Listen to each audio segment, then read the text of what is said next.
자, 여러분 안녕하세요. 네, 이번 단원은 우리가 2014년도 기출문제를 풀어보도록 하겠습니다. 우리가 이제 기본서를 풀 때 중간중간 모두 풀었던 문제인데요. 다시 한번 보도록 하겠습니다. 자, 1번 문제 볼까요? 네, 1번 문제는 문제가 뭐냐면 보기는 네트워크의 토폴로지에 대한 설명입니다. 기억에서 디귿에 들어갈 내용을 옳게 나열한 것은 무엇입니까? 라고 그랬죠. 자, 토폴로지다 라는 이제 단어가 나왔는데요.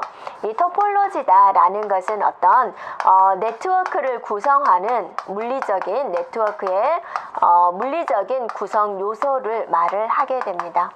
그래서 우리가 이제 토폴로지의 종류로는 성형이다, 네, 버스형이다, 또 이제 트리형이다, 링형이다 이렇게 많이 배웠죠.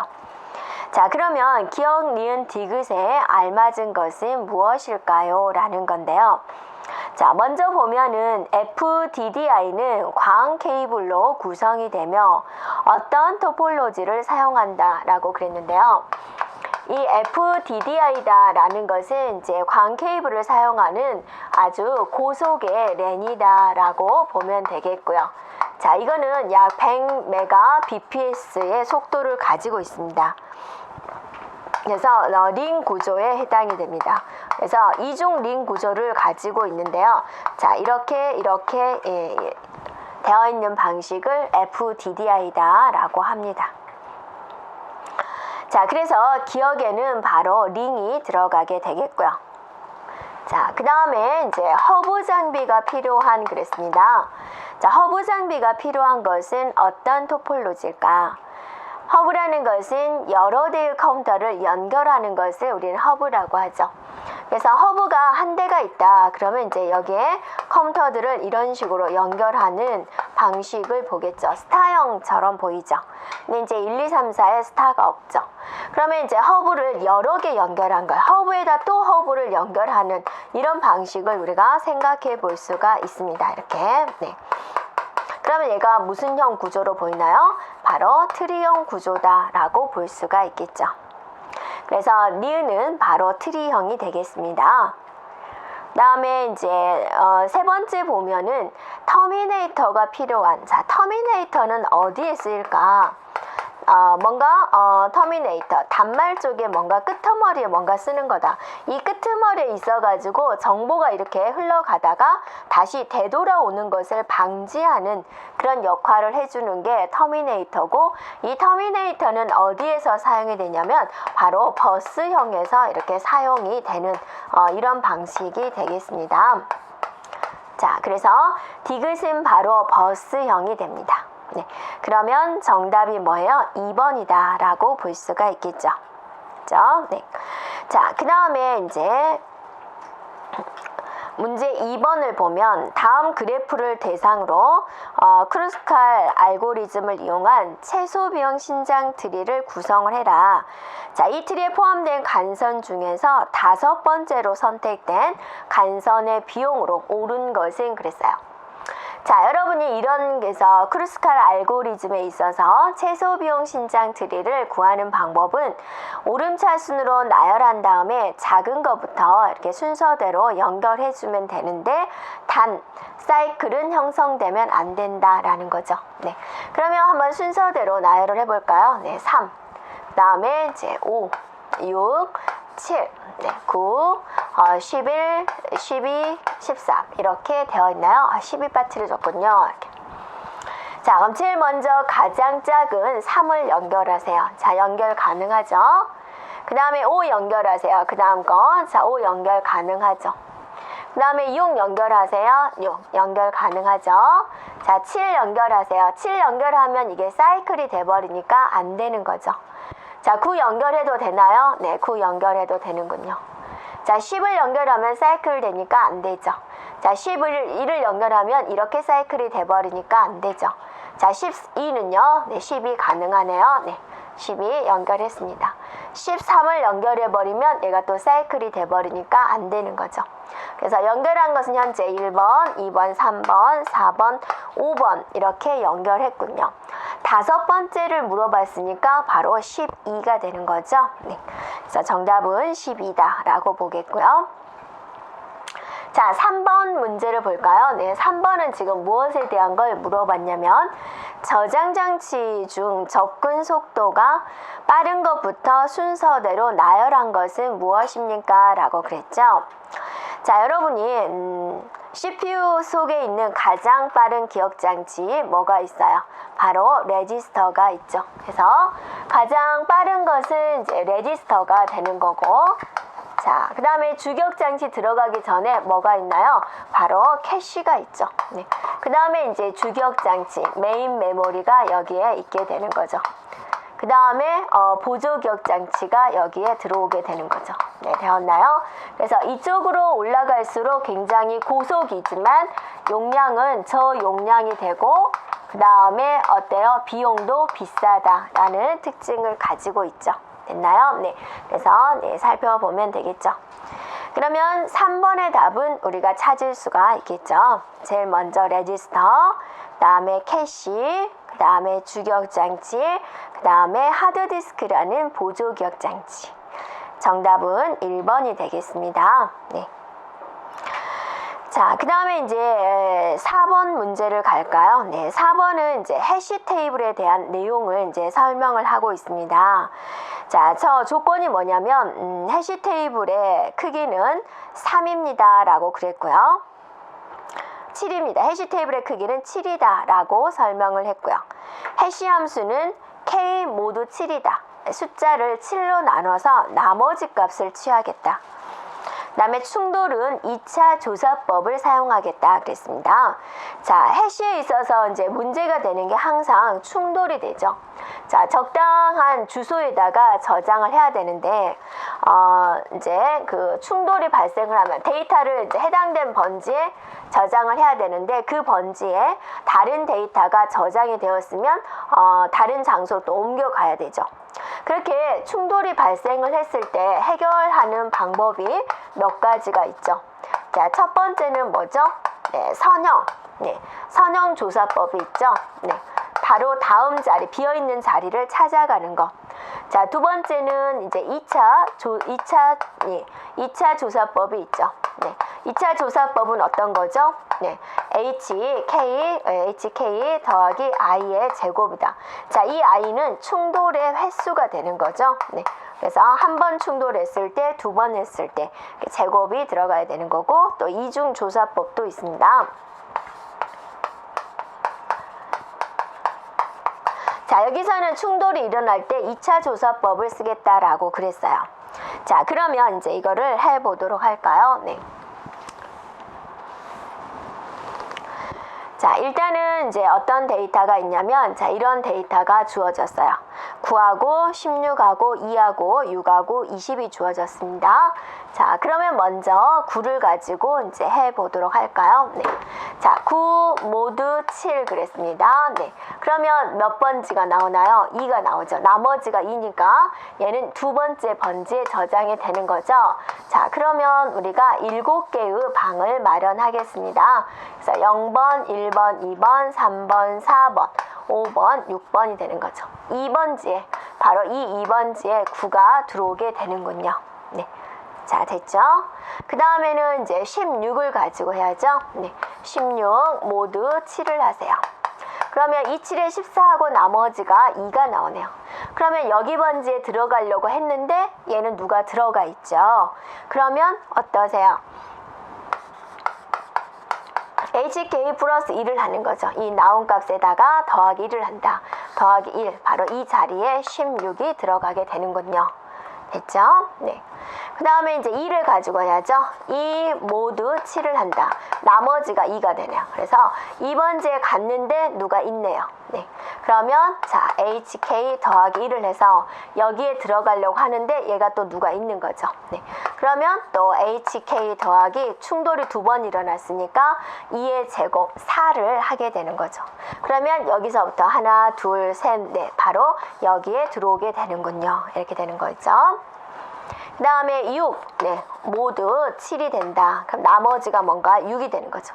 6에 들어가려고 봤더니 누가 있죠. 네, 그러면 HK 더하기 1을 하게 되는 거죠. 여기서 하나 건너뛴 여기에 6이 들어오게 되는군요. 됐죠? 네. 자, 그 다음에 20을 가지고 할까요? 네, 20 모두 7을 했더니 나머지가 얼마가 나오나요? 27에 14에서 나머지가 6이 나오네요. 네, 그래서 여기에 들어가려고 했더니 누가 있지요? 그러면 HK 더하기 1을 해서 가려고 했더니 또 있네요. 네, 그러면 HK, 네, 더하기 1의 2의 제곱이죠. 두 번째 2의 제곱이니까 4가 되는 거죠. 그러면 이게 이제 4니까 24 나누기 7을 한 것과 마찬가지죠. 어차피 7의 배수로 돌아야 되니까. 그러면 3번지가 되는데 3번지에 가봤더니 또 누가 있죠. 그러면 자, HK 더하기 3의 제곱 9가 되는 거죠. 네. 그러면 4, 7에 28 나머지가 1이 되는 거죠. 그러면 바로 이곳에 들어오게 된다. 여기에 20이라는 데이터가 들어오게 되는군요. 라고 보는 거죠. 네.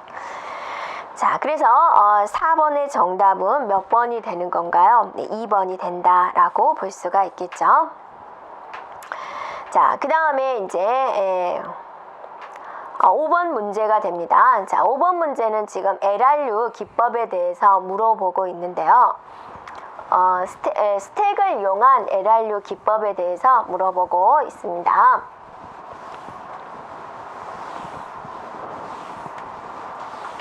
자, 먼저 LRU다라는 것은 가장 오래전에 참조했던 데이터를 제거하는 거죠.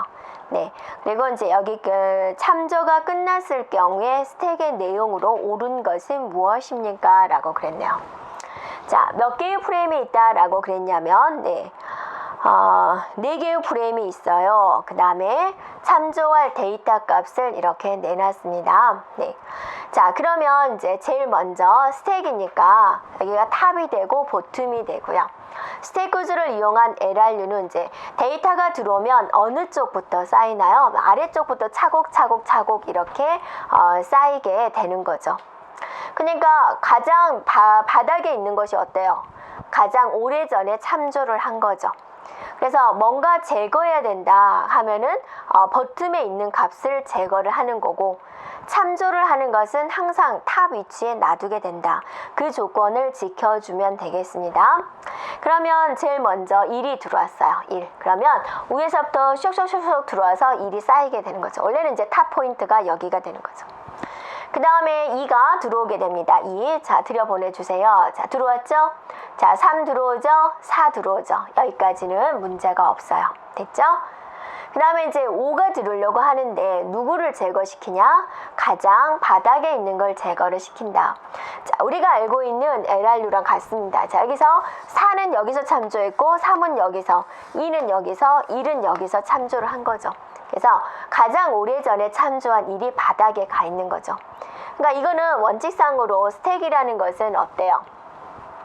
자, 스택이라는 것은 이렇게 되어 있는 거죠. 그래서 1, 2, 3, 4가 있는데 얘네들 다 꺼내는 거죠. 네, 4 꺼내고 3 꺼내고 2 꺼내고 1 꺼내서 2를 제거를 시켜주고 다시 집어넣는 거죠. 네, 2 집어넣고 3 집어넣고 4 집어넣고 그 다음에 가장 꼭대기에 새로운 데이터 5를 넣게 된다 그거죠.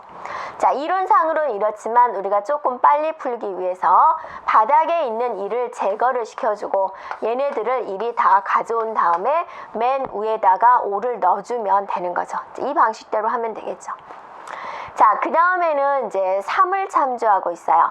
자, 새로 참조되는 것은 항상 어디에 올라온다? 맨 위에 탑의 위치에 올라오게 된다. 그래서 여기 3을 참조하고 있으니까 이 3이 어때요? 이 위로 올라오게 되는 거죠. 네, 나머지는 4, 5 이렇게 해주면 되겠군요. 그 다음에 4를 참조하고 있어요. 참조하는 것은 어때요? 맨 꼭대기에다 올리시오. 그래서 여기가 되는 거죠.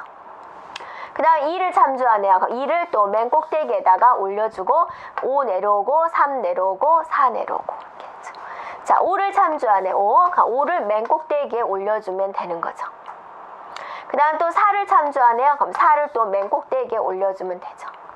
6을 참조하네요. 누구를 내보내요? 3을 제거시켜주면 되죠. 그래서 얘 내려오고 여기에 6이 오면 되는 거죠. 자, 7을 참조해요. 그럼 맨 바닥에 있는 2를 제거하고 자, 다 내려오고 7을 올려주면 되죠. 그다음 2를 참조하네요. 또 바닥에 있는 5를 제거하고 얘네들 다 내려오고 새로운 2를 넣어주면 되죠. 자, 마지막 4를 참조합니다. 얘를 맨 위로 올려주고 나머지는 그대로 써주면 되죠. 그래서 최종적으로 스택에 남아있는 것은 4, 2, 7, 6 바로 4번이 되겠군요 라는 걸 알 수가 있죠. 네.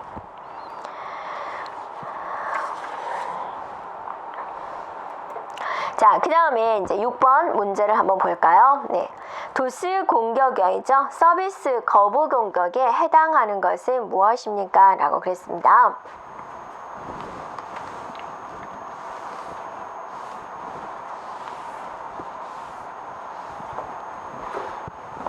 자, 도스 공격이다 라는 것은 이제 어떤 가부화를 시켜버리는 거죠. 그래서 시스템을 사용할 수 없게 해버리는 가용성을 떨어뜨리고자 하는 게 도스 공격의 목적이죠. 그래서 아주 어떤 방법이든지 간에 아주 대량의 데이터를 전송을 해서 이러한 거를 이제 하게 하는 방식이 도스 공격이 된다라는 겁니다.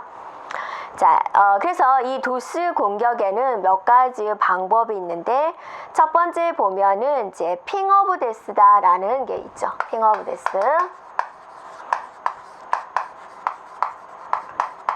자, 죽음의 핑이다 라는 말이 있죠.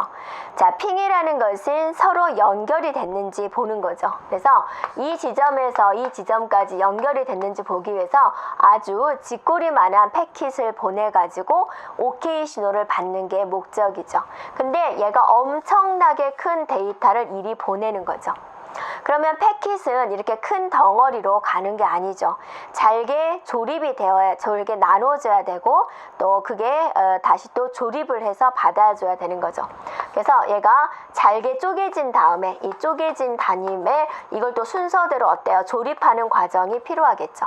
이걸 열심히 하고 있는데 할만하면 또 엄청나게 큰 데이터를 또 보내는 거죠. 그럼 얘는 또 분해하고 조립하는데 많은 시간을 소비가 되는 거죠. 네. 여기 계속 이 일만 하고 있는 거죠. 네. 그럼으로써 정상적인 서비스를 제공하지 못한다라는 거죠. 그 다음에 이제 SYN 플로딩이다 라는 것은 이제 무엇이냐면 3A 핸드쉐이킹 있죠. 3A 핸드쉐이킹의 취약점을 이용을 해서 공격하는 기법이 되고 그 다음에 랜드 어택이라고 있습니다. 자, 랜드 어택은 뭐죠? 송신자의 주소와 수신자의 주소를 같이 만들어 버리는 거죠. 자기가 자기 자신한테 어떤 명령어를 주는 거죠. 네. 자, 그럼으로써 계속 자기 자신한테 어떤 걸 보내는 거죠. 신호를. 그러면 이제 자기 자신이 가부화가 생겨버리는 거죠. 그래서 여기서 지금 도스 공격에 해당이 되는 것은 기억에 있는 이제 핑 오브 데스, 이번에 SYN 플루딩, SYN 플루딩 이렇게 있습니다. 기억과 디귿이 되겠습니다. 자, 디귿번에 있는 세션 하이제킹이다 라는 것은 이제 뭐냐면 어떤 인증에 관련된 거죠. 그래서 연결된 인증받은 세션 중에서 어떤 하나는 무력화시켜서 인증 권한을 뺏는 그런 방법이 되겠고요. 자, 리을번에 있는 ARP 리다이렉트다 라고 있는데 어떤 ARP라는 것은 뭐죠? IP 주소를 맥 주소로 바꿔주는, 알려주는 건데 어떤 특정한 IP 주소에 대해서 맥 주소 좀 알려주세요 했는데 정상적인 맥 주소를 알려주는 게 아니라 해커의 맥 주소를 알려줘 버리는 거죠. 네. 그래서 A라는 IP 주소가 정상적으로 이쪽으로 맥 주소를 알려줘서 이쪽으로 전달돼야 되는데 해커한테 보내버리게 되는 거죠. 엉뚱하게. 네. 그래서 하여튼 6번의 답은 기억과 니은인 기억 1번이 되겠고요. 자, 7번 문제를 보겠습니다. 7번 문제는 데이지 체인 우선순위 인터럽트에 대한 설명 중 옳은 것은 그랬어요. 자, 인터럽트의 우선순위를 판별하는 방법 중에서 이제 데이지 체인 방식이 있죠. 그래서 데이지 체인 방식은 어때요? 하드웨어적인 방식이 되죠. 네. 그 다음에 이제 컴퓨터들을 어떻게 직렬로 연결을 해서 판단하는 거죠. 그래서 여기에 이제 있으면은 각각의 장치들이 장치 1, 네, 장치 2 이런 식으로 연결이 돼서 인터럽트가 발생이 되면은 자신의 장치 번호를 같이 보내는 거죠. 그러면 어떤 장치에서 인터럽트 요청 신호가 왔느냐라는 걸 알 수가 있지요. 그 다음에 CPU 쪽에 가까운 것이 우선순위를 높습니다. 그래서 동시에 발생을 했을 때 우선순위가 높은 것, CPU와 가까운 쪽을 먼저 처리하게 되는 거죠. 자, 1번에 보면 인터럽트를 발생시키는 장치들이 병렬로 연결된다. 틀렸죠? 네, 직렬로 연결되는 거죠. 자, 두 번째 보면 2개 이상의 장치에서 동시에 인터럽트가 발생이 되면 중앙처리 장치는 이 인터럽트를 무시하는 것이 아니라 우선순위가 높은 것, CPU에 가까운 쪽을 먼저 처리한다. 자, 세 번째, 인터럽트를 발생시킨 장치가 인터럽트 인식 신호를 받으면 자신의 장치 번호를 중앙처리 장치로 보내게 됩니다. 자, 네 번째 보면은 중앙처리 장치에서 전송되는 인터럽트 인식 신호는 우선순위가 낮은 것부터 높은 것부터겠죠. 네, 그래서 틀렸죠. 네, 정답은 3번이 되겠습니다. 자, 8번 문제를 보면은 TCP/IP 프로토콜 전송 계층인 TCP에 대한 설명으로 옳은 것은 그랬어요. 자, TCP 하면 우리가 이제 뭐를 생각해야 되냐면 연결형이다. 또 신뢰성이 있다. 자, 이런 것들을 가지고 있어야 되겠죠. 비연결형이다 아니죠. 연결을 확정 지은 다음에 보내는 거죠. UDF보다 데이터 전송 신뢰도가 낮다. 신뢰도가 높습니다. 자, 송신할 데이터를 패킷 단위로 전송을 하게 되죠.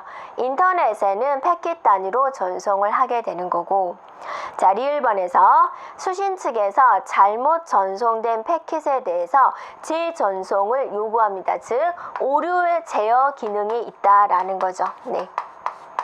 이렇게 그래서 맞는 내용이 되겠습니다. 그래서 맞는 것은 디귿과 리을이 되겠군요. 라고 보는 거죠. 됐죠? 네. 자, 그 다음에 이제 9번 문제를 보세요.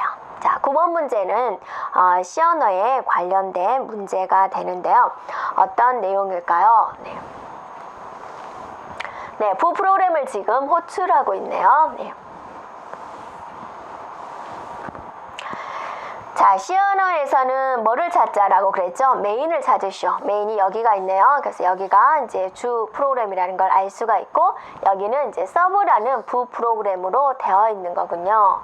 자, A를 정수형 변수로 선언하고 나서, 자, 호출했다 그거죠? 4라는 값을 가지고 서브라는 부 프로그램을 호출을 했고, 자, 그 다음에 그걸 갖다 온 값, 리턴 값은 A라는 변수에 저장하시오. 그래서 나중에 printf 출력을 하시오. A라는 값을 정수 형태로 출력을 하세요. 라는 거네요. 자, 여기서 이제 n이 뭐가 되는 거예요? 4로 넘어왔죠. n이 0이냐? 0이면 2를 가져가라. 1이면 2를 가져가라. 아니면 이걸 수행을 하시오. 자, 그래서 지금 서브 4로 받았죠. 이 서브 4가 어떻게 풀리느냐? 이렇게 풀린다 그죠. 즉, 네, 서브 3 네, 더하기 서브 2로 풀리겠네요. 자, 얘는 다시 자기 자신을 호출을 하고 있다 거죠. 그럼 이제 n이 뭐가 됐어요? 3이 돼서 3으로 받았어요. 0이냐 1이냐 아니니까 이걸 또 수행하는 거죠. 그러면 얘가 뭐가 되는 거예요? 네, 서브 2 네, 더하기 서브 1이 되는 거죠. 이걸 또 다시 한번 호출을 하고 있죠. 그럼 n이 이제 뭐야? 2죠. 2. 2이 0이냐 1이냐 다시 나눠주게 되는 거죠. 그래서 서브 1 더하기 서브 0으로서 이렇게 된다.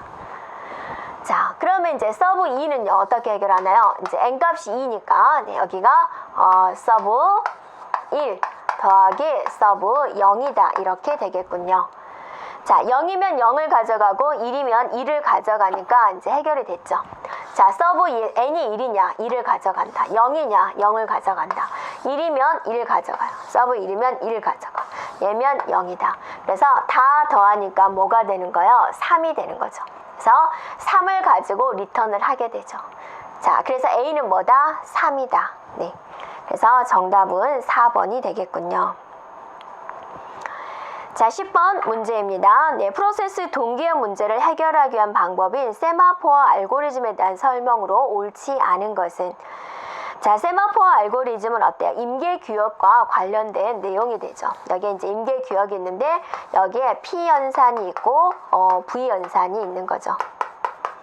그래서 이 임계규역을 들어올 때는 하나의 프로세스만 들어올 수가 있는 거죠. 여기에 만약에 P1이 들어가 있다. 그러면 이제 여기를 들어가려고 P2, P3가 이제 많이 애를 쓰고 있지만 P1이 다 쓰고 나와야지만이 쓸 수가 있는 거죠. 자, 세마포어 알고리즘은 상호 배제 문제를 해결할 수 없다.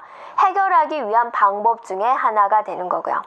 세마포어 변수는 일반적으로 실수형 변수를 사용하지 않습니다. 정수형 변수만 사용하고 있지요. 자, 세마포어 알고리즘은 P연산과 V연산을 사용합니다. P연산과 V연산의 구현 방법에 따라서 바쁜 대기를 해결할 수가 있다. 이거는 바쁜 대기라는 건 뭐냐면 P1이 여기에 들어가 있다 그거죠. 그러면 P2, P3는 지금 들어갈 수 없는 거죠. 근데 가만히 있지 못하고 여기 비었나 라고 보는 거예요. P3도 여기 비었나 라고 보는 거죠. 실제적으로 얘네들은 지금 뭐 하고 있는 거예요? 대기하고 있는 거예요. 가만히 대기하면 좋을 텐데 여기 비었나 라고 보는 거. 비었나? 너무 바쁘다 그거죠. 그래서 얘를 그냥 블럭으로 싸서 꼼짝 못하게 만들어 보는 거예요. 그러니까 바쁜 대기하면서 있으면서도 바쁜 거, 그거를 해결할 수 있다라는 거죠. 네. 그래서 10번의 답은 1번이 되겠습니다. 네. 자, 여기까지 진행하고요. 11번부터는 또 다음 단원에서 보도록 하겠습니다. 여러분 수고하셨습니다.